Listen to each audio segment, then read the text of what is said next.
സമസ്ത സുഖിനോ ഭവന്തു എന്ന് പറയുന്ന ആ ഒരു ശ്ലോകം ഉണ്ടല്ലോ, അത് അവസാനത്തെ ലൈനാണ്. ഇന്നിപ്പോ സോഷ്യൽ മീഡിയയിലും എല്ലാത്തിലും ഇത് വളരെ വികൃതമായിട്ടാണ് അത് ചിത്രീകരിക്കപ്പെടുന്നത്. അപ്പൊ ആ ശ്ലോകത്തിന്റെ കൃത്യമായ അർത്ഥം ഒന്ന് പറഞ്ഞുതരാമോ?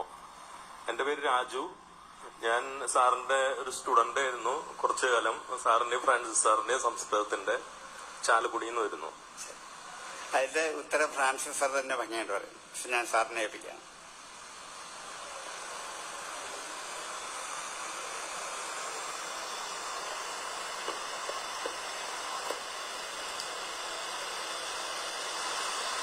അത് ശരിക്കും ആ മന്ത്രം വിശ്വമംഗളം, ലോകത്തിന് മുഴുവൻ മംഗളം എങ്ങനെയായിരിക്കണം എന്നാണ് ഇത് പറയുന്നത്.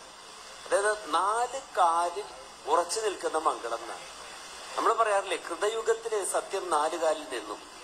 4 കാലിൽ നിന്നു എന്ന് പറയുന്നത് ഇന്നിപ്പോ സന്ധ്യാസമയത്ത് ചില ഗൃഹസ്ഥന്മാർ വീട്ടിലേക്ക് പോകാൻ ഒരു 4 കാലിൽ വരണമല്ല. അതെന്താന്ന് വെച്ചാല് 4 പാദത്തിൽ അത് ഉറച്ചു നിൽക്കുക എന്നാണ്. അപ്പൊ ആ 4 പാദമാണ് പറയുന്നത്. ഒന്ന് സ്വസ്തി, ഓം സ്വസ്തി പ്രജാഭ്യ. ആദ്യം തന്നെ എല്ലാ പ്രജകൾക്കും സ്വസ്തി, മംഗളം ഉണ്ടാകട്ടെ. അപ്പൊ സ്വാഭാവികമായ ഒരു മംഗളം എല്ലാ പ്രജകൾക്കും. അത് കഴിഞ്ഞിട്ട് രണ്ടാമത്തെ പാദം, അപ്പൊ സ്വാഭാവികമായ ഒരു മംഗളമാണ് അതിന്റെ ഒരു പാദം. രണ്ടാമത്തേത് പരിപാലയന്താം ന്യായേന മാർഗേണ മഹീം മഹീശാഹ. മഹീശന്മാർ, രാജാക്കന്മാർ. ന്യായമായ, ന്യായം എന്ന് പറഞ്ഞാൽ ന്യായം സാധുവായതാണ് ന്യായം. ന്യായമായ മാർഗത്തിലൂടെ രാജാക്കന്മാർ ഭൂമിയെ പരിപാലിക്കട്ടെ. അത് രണ്ടാമത്തെ മംഗളായി ഇല്ലേ. ഒന്ന് സ്വാഭാവികമായ മംഗളം, രണ്ടാമത്തേത് നല്ല ഭരണം കൊണ്ടുള്ള മംഗളം, പിന്നെ ഗോബ്രാഹ്മണേഭ്യ ശുഭമസ്തു നിത്യം. 3, 4 പറഞ്ഞത്. ഗോക്കള്, ഈ ഗോബ്രാഹ്മണേഭ്യ എന്നുള്ള ചതുർത്ഥി അല്ല, അത് പഞ്ചമിയാണ്. സാധാരണ എല്ലാവരും ചതുർത്ഥിയാണെന്നാണ് വിചാരിക്കാറ്. പഞ്ചമിയാണ്. പഞ്ചമി ആകുമ്പോൾ അതിൽ നിന്ന് എന്നാണ് അർത്ഥം. അപ്പൊ ഗോബ്രാഹ്മണേഭ്യ, ഗോക്കളിൽ നിന്നും ബ്രാഹ്മണരിൽ നിന്നും നമുക്ക് മംഗളമുണ്ടാകട്ടെ. അപ്പൊ ഗോക്കൾ എന്ന് പറയുന്നത് നമ്മുടെ ഭൗതിക സമ്പത്ത് അല്ലെ. പണ്ട് പശുവും ആടും ഒക്കെ ആണല്ലോ സമ്പത്ത്. അപ്പൊ ഗോക്കൾ എന്ന് പറയുന്നത് നമ്മുടെ ഭൗതിക സമ്പത്ത്. ഭൗതിക സമ്പത്ത് ഭദ്രമായി ഇരിക്കുന്നത് കൊണ്ടുള്ള മംഗളമുണ്ടാകട്ടെ. നാലാമത്തെ, അപ്പൊ 3 ആയില്ലേ. സ്വാഭാവിക മംഗളം, സദ്ഭരണം കൊണ്ടുള്ള മംഗളം, നമ്മുടെ ഭൗതിക സമ്പത്ത് ഭദ്രമായിരിക്കുന്നതുകൊണ്ടുള്ള മംഗളം. നാലാമത്തേത് ബ്രാഹ്മണന്മാരിൽ നിന്നുള്ള മംഗളം. ബ്രാഹ്മണന്മാരാരാണ്? ബൃംഹണം ചെയ്യുന്നവരാണ്. ബൃംഹണം ചെയ്യാന്ന് പറഞ്ഞാൽ ബൃഹത്തായിട്ട് പറയുക. നേരത്തെ മേധാസൂക്തം ചൊല്ലി, ഇവിടെ മേധാസൂക്തം ചൊല്ലി. അതിലെന്താണ്? ത്വയാ ജുഷ്ട നുദമാന ദുരുക്താൻ ബൃഹദ്വദേമ വിദധേ സുവീരാഹ.